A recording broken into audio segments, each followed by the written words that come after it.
So the Sandbox Metaverse play, obviously a huge Metaverse play, one of the cryptocurrencies that has come under scrutiny here amid the SEC going after some of the assets held on Binance and Coinbase.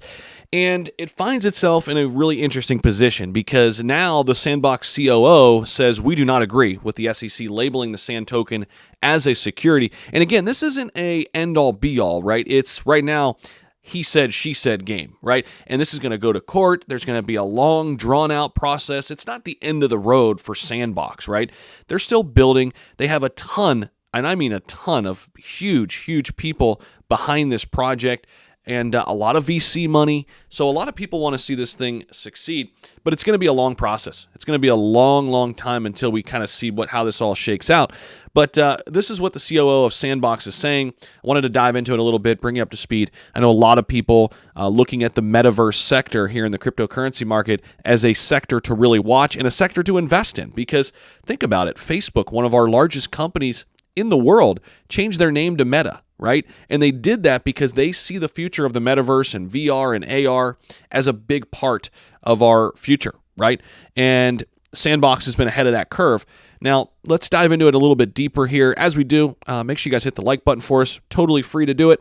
Also, subscribe if you haven't already. So, Sebastian Bourget, co-founder, chief operating officer of Sandbox, has responded yesterday to the bombshell lawsuits filed against two leading crypto exchanges this week and addressed the impact of its Sand token potentially running afoul of the U.S. security laws. Now, by the way, Sandbox, Metaverse play, along with Decentraland, both took big hits in their price when this news came out.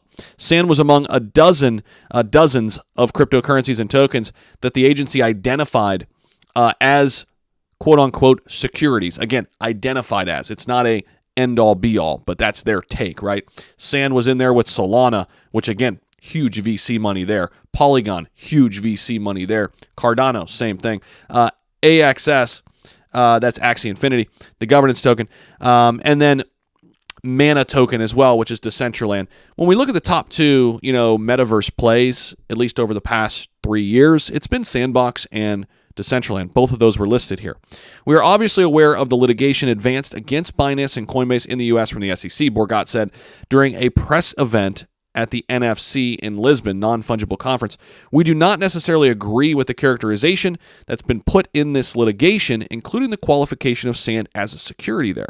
Bourget added that the Sandbox token has, quote, been named, but added that the team is, quote, not ourselves directly subject to litigation.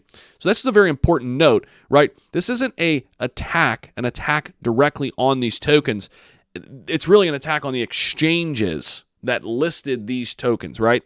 So that's a whole nother kind of set of things we're going to have to watch, right? Because the lawsuit itself is to Binance and Coinbase, not to these tokens.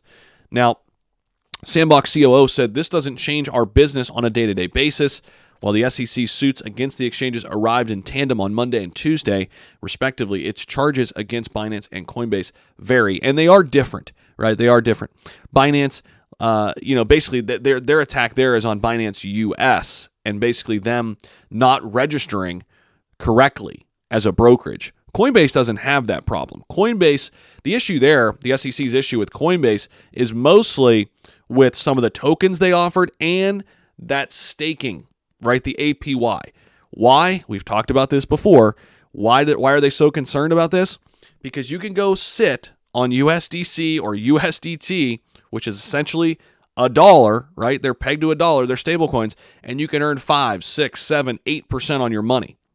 I mean, hell, during the bull market, you could go put $100,000 of USDT, for example, in crypto.com and make 13, 14% on your money. Guess what? You're not going to find that in a bank. Never, okay? And that's why the SEC coming down very, very hard on the staking side of things, right? So the Sandbox, of course, an Ethereum-based metaverse game, lets users own and customize land sold as unique NFTs along with avatars. The Sand token is used for purchasing along with features like decentralized governance voting. And the Sandbox has inked huge partnerships with, top entertainers, Snoop Dogg and Paris Hilton, and how about Warner Music Group, video game publisher Ubisoft, skateboarder Tony Hawk, Adidas, the apparel brand, entertainment brands like The Walking Dead, massive people, massive companies. So it's going to be interesting to watch this play out. But again, I think this is more of an attack on Binance and Coinbase for their, different reasons there, and not so much on Sandbox. The COO also believes that, says we do not agree with the SEC labeling, and they're just going to, operate their business as usual until they get more insight. So that's what we've got right now on Sandbox and some of the Metaverse play, some of the other tokens out there. Appreciate you guys as always. We'll see you in the next video. Take care.